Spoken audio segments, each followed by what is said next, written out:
Muy buenas tardes, hermanos. En estos días jueves hemos estado estudiando el libro de Lucas. Hemos considerado algunos versículos y, y como decía, a veces quedamos en algunos textos examinando un poco más profundo lo que realmente significan esos textos. Y como nadie nos apura tampoco en el avance, a veces me detengo un poco en analizar cada texto. La vez pasada fue el versículo 31 y analizamos todo lo que la Biblia nos enseña acerca del nombre del Señor Jesucristo. Vamos a leer entonces Lucas, el capítulo 1, el versículo 27. Dice, a una virgen desposada con un varón que se llamaba José, de la casa de David, y el nombre de la virgen era María. El nombre de la Virgen era María. Y entrando el ángel en donde ella estaba, dijo, salve, muy favorecida, el Señor es contigo, bendita tú entre las mujeres. Mas ella, cuando le vio, se turbó por sus palabras y pensaba qué salutación sería esta. Entonces el ángel le dijo, María, no temas, porque has hallado gracia delante de Dios. Y ahora concebirás en tu vientre y darás a luz un hijo, y llamarás su nombre Jesús. Llamarás su nombre Jesús. Este será grande y será llamado Hijo del Altísimo, y el Señor Dios le dará el trono de David su padre, y reinará sobre la casa de Jacob para siempre, y su reino no tendrá fin. Entonces María dijo al ángel, ¿cómo será esto? Pues no conozco varón. Respondiendo el ángel le dijo, el Espíritu Santo vendrá sobre ti, y el poder del Altísimo te cubrirá con su sombra, por lo cual también el santo ser que nacerá será llamado Hijo de Dios. Y aquí tu parienta Elizabeth, ella también ha concebido hijo en su vejez, y este es el sexto mes para ella, la que llamaban estéril, porque nada hay imposible para Dios. Entonces María dijo, he aquí la sierva del Señor, hágase conmigo conforme a tu palabra, y el ángel se fue de su presencia. Hasta ahí por el momento la lectura de la palabra del Señor. Aquí vemos algunas palabras que le dice el ángel a María respecto al ser que nacería. Pondría su nombre Jesús. Hemos visto que él salvaría a su pueblo de sus pecados. Su nombre significa Salvador. Y ahora dice que este será grande. Y Pedro nos invita, en su carta dice que crezcamos, creced en el conocimiento y en la gracia de nuestro Señor Jesucristo. Y podemos considerar a nuestro Señor y Salvador, porque como creyentes le apreciamos, le amamos, porque Él nos amó primero, pero también nuestro Señor es un personaje en la historia de la humanidad, en el mundo que vivimos. Nadie queda indiferente delante de la persona del Señor. Hay personas que incluso no creen en Dios, y Proverbios dice que el necio dice en su corazón que no hay Dios. O sea, para la Biblia esas personas están en necedad. Pero hasta una persona atea tiene que considerar la persona de nuestro Señor Jesucristo, porque ha marcado la historia de nuestro mundo. Y aquí dice que este será grande, grande. El Señor Jesucristo históricamente es un personaje grande. O sea, incluso los ateos tienen que pasar por estudios a veces de la persona, de la figura de nuestro Señor Jesucristo. Hay carreras que enfocan el tema, por ejemplo, en algunas clases de historia se ve también la figura del Señor Jesucristo como un personaje histórico y su influencia política en el entorno cultural, en el entorno social, y económico de la época donde él le tocó vivir. O sea, no puede pasar desapercibida una persona sin que considere a la persona del Señor Jesucristo, incluso, como he dicho, aunque no crea en Dios. Pero su naturaleza es única, su naturaleza es grande. Podemos considerar eso, que es grande en su naturaleza. Ninguna de las religiones que conoce este mundo a lo largo de su historia ha visto el mensaje del Señor. Todos aquellos profetas que están alrededor del mundo tienen su mensaje, pero no como el mensaje del Señor. Hay algunos que son discriminadores, por ejemplo, los dioses en la India, los dioses paganos, tenían castas y consideraban a unos inferiores a otros superiores. Hay determinismo en algunas religiones. El que nació de una forma puede pasar toda su vida y tiene que aceptar su condición solamente. Eso es lo que le tocó vivir. Y tiene que darle gracias más encima a su Dios por lo que le tocó vivir. Bueno, el cristianismo nos lleva ese mensaje. El cristianismo habla de cambio, habla de esperanza. El cristianismo habla de salvación. Así que la grandeza del Señor está también en su mensaje, su naturaleza única. Dios hecho hombre. Y eso lo vamos a leer. El texto es muy conocido. Está en Primera de Timoteo, el capítulo 3, el versículo 16. Dice: e indiscutiblemente grande es el misterio de la piedad.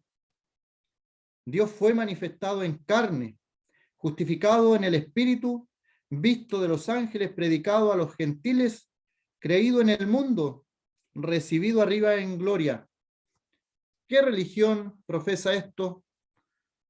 ¿Cuál de todas las religiones? Ninguna. Que Dios, el creador de todas las cosas, haya venido a este mundo. Y por eso es que dice: indiscutiblemente grande es el misterio de la piedad. Que Dios el creador, Dios el sustentador de todas las cosas, haya venido a este mundo y se haya manifestado. Ahí utiliza la palabra, que se manifestó en carne. Y es un misterio indiscutiblemente grande, el misterio de la piedad. Así que su naturaleza, la naturaleza de nuestro Señor entrando a este mundo, es Dios manifestándose en forma de hombre, hecho semejante a los hombres, pero sin pecado. Otro libro que habla de esto también, otro texto muy conocido, es en Filipenses, donde se nos dice acerca del Señor. Filipenses 2:7, el versículo 5. Filipenses 2:5. Haya pues en vosotros este mismo sentir que hubo también en Cristo Jesús, el cual, siendo en forma de Dios, allí cuando utiliza esa frase forma de Dios, quiere decir que es igual, como dice en hebreo también, la misma sustancia. En forma de Dios, no estimó el ser igual a Dios como cosa a que aferrarse, sino que se despojó a sí mismo, tomando forma de siervo, hecho semejante a los hombres, y estando en la condición de hombre, se humilló a sí mismo, haciéndose obediente hasta la muerte, y muerte de cruz, por lo cual Dios le exaltó hasta lo sumo y le dio un nombre que es sobre todo nombre, para que en el nombre de Jesús se doble toda rodilla de los que están en los cielos, en la tierra y debajo de la tierra, y toda lengua confiese que Jesucristo es el Señor, para gloria de Dios Padre. Así que tenemos ahí algunos versículos respecto a su naturaleza. Y cuando se le dice: este ser que nacerá será grande, ninguno como él, ninguno sobre él. Y Colosenses, también estos tres textos que hemos leído son escritos por el apóstol Pablo. Colosenses capítulo 2, versículo 9, refiriéndose al Señor Jesucristo, dice: porque en él habita corporalmente toda la plenitud de la deidad. Así que leyendo estos textos podemos considerar que la naturaleza del Señor, de este ser que van a ser, es grande. Nunca antes en la historia de la humanidad había sucedido esto y nunca después sucederá. Que Dios, el creador de todas las cosas, el sustentador de todo lo creado, lo visible, lo invisible, haya tomado forma humana. Eso se realizó una vez y para siempre, con un propósito, que cuando el Señor estuviera en la tierra con forma humana, tenía un propósito de ir a la cruz del Calvario para pagar nuestros pecados. Ese es el propósito. No tiene otro propósito. De ninguna otra forma pudo el Señor haber salvado a la humanidad de la condenación eterna.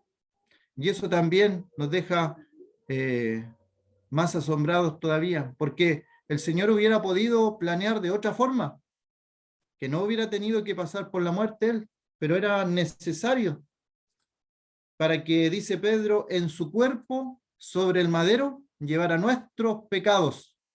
En su cuerpo sobre el madero llevara nuestros pecados. Así que este ser será grande en forma futura, lo dice, y hasta el día de hoy han pasado casi 2000 años y todavía hablamos de la persona y la figura de nuestro Señor Jesucristo. Su naturaleza es Dios hecho hombre en este mundo y por eso Él es grande. El Señor ocupa muchos cargos en su persona, sobre sus hombros.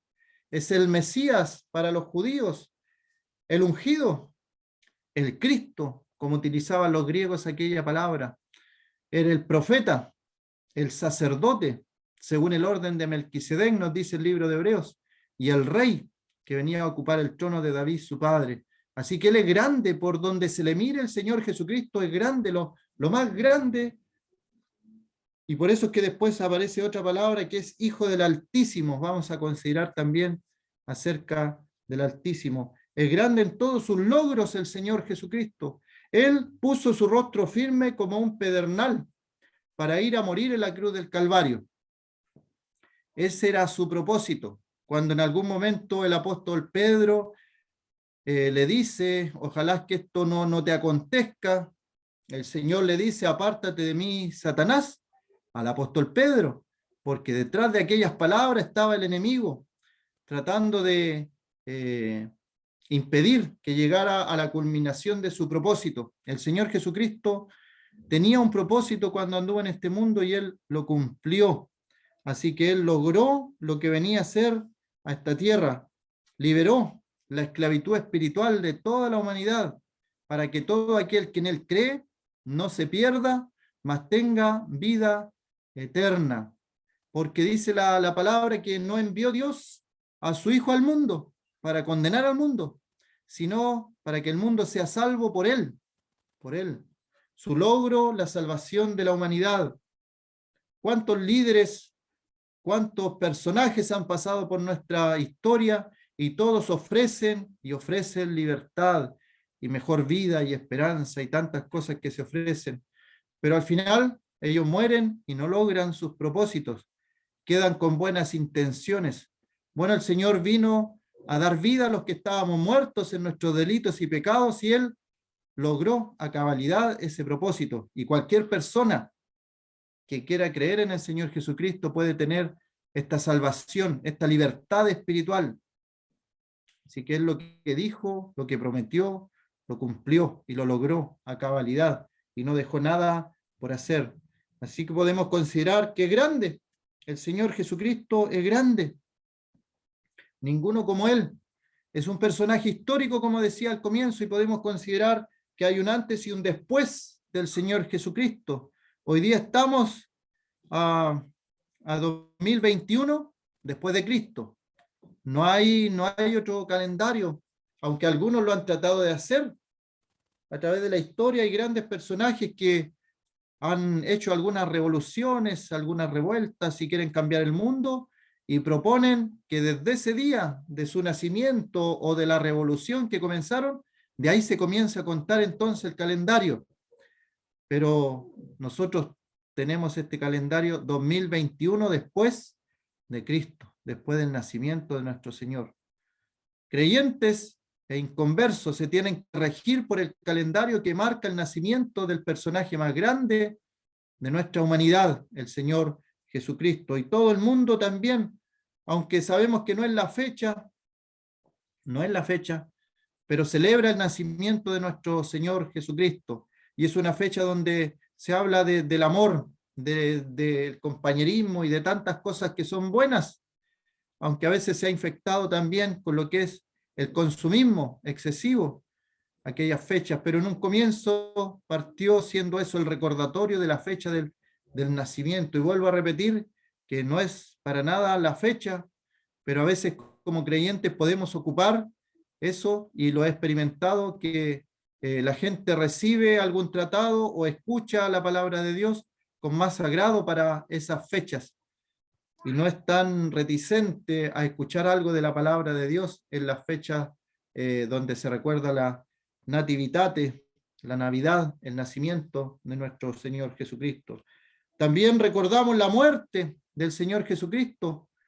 Nacimos en países de origen católico, toda la América Latina recuerda estas fechas, y también son fechas donde la gente a veces su corazón un poco está abierto a que nosotros le podamos predicar, porque hasta en la televisión a veces pasan alguna que otra película o se recuerda que es porque es día feriado, se está recordando la muerte del Señor Jesucristo.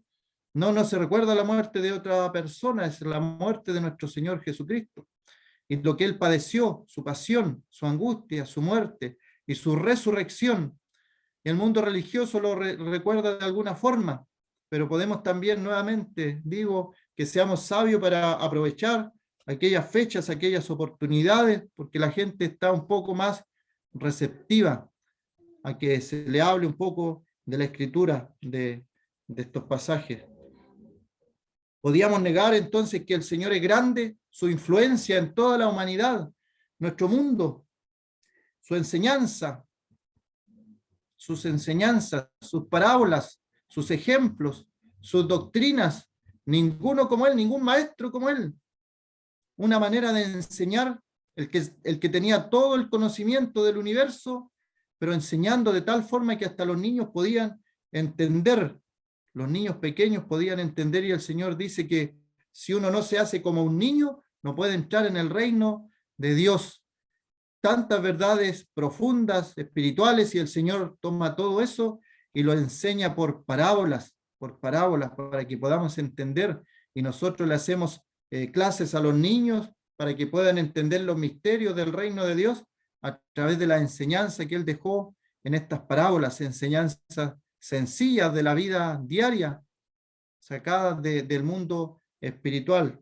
Y nosotros estamos entonces en una cultura, en un mundo judío cristiano, todo nuestro mundo occidental, dejando de lado al mundo oriental, pero nuestro mundo occidental, influenciado por la persona de un hombre, nuestro Señor Jesucristo. Así que estas palabras del ángel será grande, será grande. Él cambió la historia de la humanidad, y hasta el día de hoy ese cambio se ve. Nuestra cultura influenciada por aquella persona, por su pensamiento, por su obra, por lo que él hizo. Y las conquistas, hay un ejemplo de Napoleón que hablaba de que él al lado del Señor no era nada. Parafraseando a Napoleón, él reflexionaba y decía que él tenía sus seguidores por la fuerza, pero el Señor Jesucristo era más grande que él, porque sus seguidores incluso daban su vida por él, y no era por fuerza, voluntariamente. Los seguidores de este conquistador del mundo, nuestro Señor Jesucristo, él conquistó el mundo. Cada país en la tierra tiene seguidores de nuestro Señor Jesucristo, y hay una nación santa que está conformada por creyentes por ejemplo, nuestro país, pero también en la China, lo más alejado, en Rusia, en Japón. Si hay algún creyente, entonces formamos parte de una misma nación. Él cambió la historia de la humanidad. Y en la cultura también podemos pensar en su grandeza, cómo este mundo fue conquistado por las artes también. ¿Cuántas personas famosas hay en las artes que pintaron alguna obra referente a lo que era el Señor Jesucristo? Y ha influenciado también en las artes. Aunque en el día de hoy lo que se llama el arte moderno se ha perdido y ha sido influenciado por el mundo, al igual que la música también, o las letras, que todo se ha ido tomando por el mundo, y los creyentes como que lo han dejado de lado, pero cuando los creyentes también influenciaban en estas cosas, las artes, la música, la cultura, las letras, podemos ver que hacía bien a la sociedad. Hay hermanos que pintaron escenas de lo que el Señor hizo, algunos escribieron libros en cuanto a lo que el Señor hizo, y hasta el día de hoy, respecto a la figura y a la persona del Señor Jesucristo, se escriben muchos libros, se analiza. Hay médicos forenses que analizan la condición de su muerte también, porque es única, y cómo estudian ellos. Así que el Señor es grande en todo, en todo. Y lo más grande que Él ha podido hacer es cambiar vidas. Cambió mi vida, cambió la vida de mis hermanos, ha cambiado la vida de muchas personas, drogadictos, brujos, homosexuales, personas depravadas y con tantos pecados sobre sus hombros, y el Señor las ha cambiado. Y eso no se puede aparentar. El cambio de una vida es imposible aparentarlo. Y eso es, el Señor lo hace, es grande en hacer cambios en nuestras vidas. Será llamado Hijo del Altísimo. Y esta palabra que aparece allí, Altísimo, es una palabra que se utiliza para Dios, pero ahí mismo dice el Señor Dios, o a veces se utiliza Dios el Altísimo, así que tiene un significado que va más allá. ¿Cuál es la primera mención que tiene este nombre? Está en Génesis, el capítulo 14, y es interesante porque en Génesis capítulo 1 aparece la palabra Dios. En el principio creó Dios los cielos y la tierra, pero allí la palabra Dios es Elohim o Elohim. Luego aparece en el capítulo 2 Jehová, o esa palabra es Yahvé, o el tetragrama que aparece, las 4 letras en el idioma hebreo. Pero avanzando hasta el capítulo 14, recién aparece este nombre, el Altísimo. Capítulo 14, dice el versículo 17, cuando volvía de la derrota de Kedorlaomer y de los reyes que con él estaban, salió el rey de Sodoma a recibirlo, al valle de Sabe, que es el valle del rey. Entonces Melquisedec, que ahí hay un estudio aparte en Hebreos, rey de Salem y sacerdote del Dios Altísimo, sacó pan y vino. Y aquí entonces hacemos un alcance. La primera mención de este Dios Altísimo está aquí en un sacerdote, pero hagamos el alcance. No había pueblo de Israel todavía, no había levitas, no estaba la orden sacerdotal de Aarón, no había nada de eso, pero había un sacerdote, había un sacerdocio. Este sacerdote era Melquisedec y era sacerdote del Dios Altísimo. Así que este Dios Altísimo es el Dios que se presenta a toda la humanidad. Y por eso es que en el día de hoy, también en el libro de Hebreos, habla del sacerdocio del Señor, del sacerdocio de Melquisedec. Y ese sacerdocio no tiene nada que ver con las tradiciones judías, ni los rituales levíticos, ni lo que hacía Aarón, ni sus hijos, ni sus descendientes. Este es el sacerdocio del Señor, sacerdote para siempre según el orden de Melquisedec. El Señor nada tenía que ver con la tribu de Leví, el Señor era de la tribu de Judá, que nada se habló respecto al sacerdocio en esa tribu. Así que ese es el sacerdocio del Dios Altísimo. Y allí en figura profética podemos ver también sacó pan y vino, este sacerdote. Y el Dios Altísimo operaba en pan y vino. ¿Y acaso no nos recuerda esto lo que nosotros antes de la pandemia celebrábamos cada primer día de la semana? Recordando a nuestro Señor Jesucristo partiendo un pan y con una copa. Allí está el sacerdocio del Dios Altísimo. Este Dios que está sobre todas las cosas. Dice, le bendijo diciendo, bendito sea Abraham, el Dios del Dios Altísimo, creador de los cielos y la tierra. Este Dios Altísimo es el creador, el sustentador, el que controla todas las cosas. Versículo 20, y bendito sea el Dios Altísimo, que entregó tus enemigos en tu mano. Y aquí podemos ver que este Dios Altísimo es el soberano, que no pasa nada si Él no lo permite, y que Él entrega a los enemigos, aquí a Abraham. Y el versículo 22, respondió Abraham al rey de Sodoma, he alzado mi mano a Jehová, Dios Altísimo. Se fija que ahí ocupa los tres nombres de este Dios Altísimo, Jehová, Dios y Altísimo, en una sola frase. Ese era el Dios que tenía Abraham, el que le dijo, sal de tu tierra, de tu parentela, a la tierra que yo te mostraré. Y le hizo tantas promesas que el Señor obviamente cumplió. Jehová, Dios Altísimo, creador de los cielos y de la tierra. Así que ese es el Altísimo, el Altísimo. Y el Altísimo controla, como decía ahí, tiene el control sobre todas las cosas. En el libro de Daniel el capítulo 4, también se utiliza el mismo nombre para nuestro Dios. Daniel capítulo 4, versículo 32. Y de entre los hombres te arrojarán, y con las bestias del campo será tu habitación. Y como a los bueyes te apacentarán, y 7 tiempos pasarán sobre ti, hasta que reconozcas que el Altísimo tiene el dominio en el reino de los hombres, y lo da a quien él quiere. Versículo 34.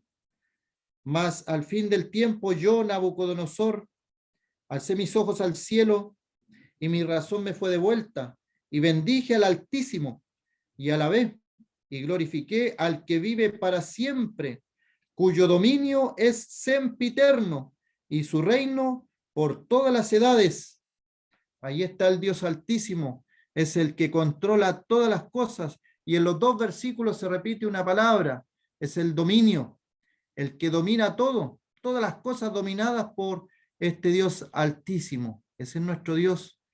Indiscutiblemente grande es el misterio de la piedad. Dios, este Dios que estamos considerando, soberano, que domina todo, que pone reyes, saca reyes, que derriba a los enemigos de sus seguidores. Ese Dios se hizo hombre. Será grande, nuestro Señor será grande, será llamado Hijo del Altísimo. Y aquí vemos la persona, la figura del Altísimo. Tenemos también otro texto en el Salmo 91, que es muy conocido.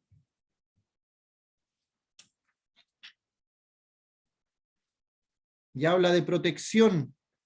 Tenemos entonces que el Altísimo está con pan, está con vino, derriba a los enemigos de sus siervos. En Daniel vemos que este Dios Altísimo controla todo. Los reyes que hay son puestos por él, los que son quitados por él, y él a quien quiere hace rey. Es el control sobre todas las cosas. Y acá en el Salmo 91 dice el que habita al abrigo del Altísimo, del Altísimo. No dice el que habita al abrigo de Jehová o el que habita al abrigo de Yahvé, el que habita al abrigo del Altísimo. Utiliza esa palabra. Es el omnipotente, es el que todo lo puede. Que habita al abrigo del Altísimo morará bajo la sombra del Omnipotente. Diré yo a Jehová, y ahí utiliza el otro nombre, el Altísimo, el que gobierna sobre todas las cosas. No hay nada que esté sobre él. Su reino es sempiterno, por todas las edades. No va a terminar nunca, jamás. Es siempre. Él controla todo, domina todo y tiene este control total. Y nos promete a nosotros: el que habita al abrigo del Altísimo morará bajo la sombra del Omnipotente. Diré yo a Jehová, esperanza mía y castillo mío. Aquí podemos hablar de una cobertura total. Estamos cubiertos. No hay nada sobre el Altísimo. Y nosotros, si estamos bajo él, bajo su sombra, habitando al abrigo del Altísimo, vamos a estar bajo la sombra del Omnipotente. Hemos meditado en que esta misma persona, siendo tan grande, tan poderosa, que no hay nada que esté sobre él, incluso el mismo Satanás, cuando piensa, él dice: subiré a lo alto, me haré semejante, estaré al mismo nivel que el Altísimo. Él sabe que no puede ir más arriba. El enemigo de las almas, el Señor Jesucristo, el Altísimo, sobre todo. Cuando se utiliza esa parte del Hijo del Altísimo, versículo 9, 91, 9, porque has puesto a Jehová, que es mi esperanza, al Altísimo por tu habitación. No te sobrevendrá mal, ni plaga tocará tu morada.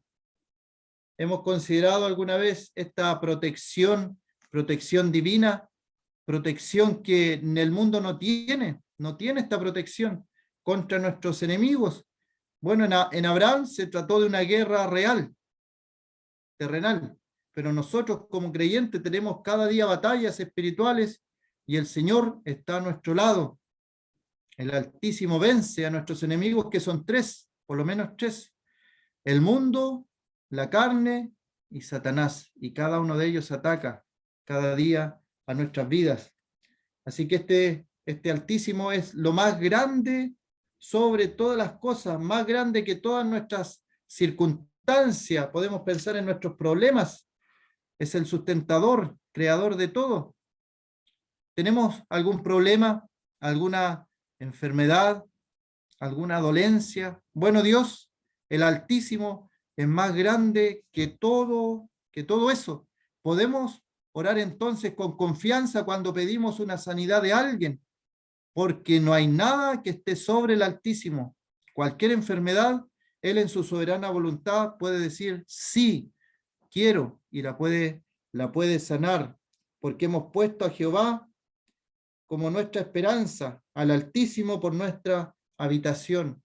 Estamos nosotros, hermanos, habitando al abrigo del Altísimo, o a veces por distintas razones queremos alejarnos de su presencia, de su morada, de su protección, y nosotros somos torpes porque sabemos que alejados de él nada podemos hacer, y aún así a veces podemos querer alejarnos de él. Él es más grande, pero infinitamente, que todos nuestros pecados, que todas nuestras circunstancias que hemos pasado. ¿Habrá algún pecado difícil de perdonar para Dios el Altísimo? Ninguno, ninguno. ¿Hay alguna persona en esta tarde que diga: bueno, usted no sabe los pecados que yo he cometido? Como me dijo una persona: si usted supiera lo que yo he hecho, ni siquiera se atrevería a conversar conmigo. Yo estuve incluso preso, dijo esta persona.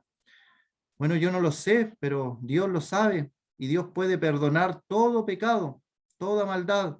En su cuerpo sobre el madero llevó nuestros pecados, y la sangre del Señor Jesucristo limpia de todo pecado, incluso de aquellos pecados que están en nuestra mente.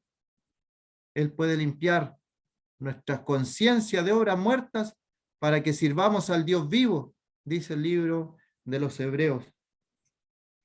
Así que está por encima de todo, y estando por encima de todo, viene a este mundo, desciende. La naturaleza humana, nuestra naturaleza, ¿qué es lo que quiere hacer? Siempre quiere ir arriba, quiere escalar, no quiere ser el último, quiere ser el primero. Esa es nuestra naturaleza. pero la naturaleza del Señor, sin tener ninguna obligación con el hombre, estando allí en gloria, dice que Dios no envió a su Hijo al mundo para condenar al mundo. Pudo haberlo hecho. Este mundo se le dijo, el día que comas de ese fruto ciertamente morirás. Había una orden clara y precisa. El hombre desobedeció esa orden. Por lo tanto, lo justo era que pagara las consecuencias. Pero el Señor en su misericordia, en su gracia, quiso salvarnos y envió a su Hijo a este mundo para salvación. Así que podemos considerar eso que Dios, siendo tan grande, altísimo sobre todas las cosas, quiere y desea estar con nosotros. Venir a este mundo, Él vino a este mundo como el Hijo del Altísimo. Hay una palabra que se ocupa en algunos comentarios que es la excelsitud de Dios, que tiene que ver con lo excelso, lo más grande de lo grande. Y como se refería en Génesis, allí en Melquisedec, a ese Dios que estaba antes de que existiera el pueblo de Israel, también habla en el libro de los Hechos, en el capítulo 7. Capítulo 7 se recuerda esto también, ya después al pueblo de Israel, cuando Esteban está en su defensa. El capítulo 7, el versículo 48, el verso 47 dice, mas Salomón le edificó casa, si bien el Altísimo no habita en templos hechos de mano, como dice el profeta, el cielo es mi trono y la tierra el estrado de mis pies. ¿Qué casa me edificaréis? Dice el Señor. ¿O cuál es el lugar de mi reposo? ¿No hizo mi mano todas estas cosas? Y aquí cuando se le edifica casa a Dios, el templo, se refiere al Altísimo y utiliza ese nombre. Y podemos considerar lo que pasó después, cuando Salomón termina de edificar el templo y lo consagra, y los sacerdotes tuvieron que salir del templo porque la gloria del Señor, la gloria de Jehová, llenaba todo el templo y tuvieron que salir. Era mucha su gloria. Los judíos hablan de una palabra específica, la Shekinah, un resplandor, una gloria, un peso incluso, como que era un peso que tenían ellos de aquella gloria, aquella luminosidad, lo más blanco de lo blanco, aquella gloria del Dios Altísimo. Y en el libro de Hebreos nos da un poco de luz, porque hemos hablado harto del Altísimo. A María se le dice que será llamado Hijo del Altísimo, y ahí donde algunos grupos, algunas personas piensan que por el hecho de ser hijo, el Señor entonces es inferior. El Señor Jesucristo es inferior porque se le dice el Hijo de Dios o el Hijo del Altísimo. Sin embargo, en Hebreos capítulo 1 se nos muestra claramente acerca de quién es el Hijo. Versículo 1, Hebreos 1:1, Dios habiendo hablado muchas veces y de muchas maneras a los padres por los profetas, en estos postreros días nos ha hablado por el Hijo, a quien constituyó heredero de todo y por quien asimismo hizo el universo. Y allí comienza a describir la persona del Hijo, el Hijo del Altísimo. ¿Quién es?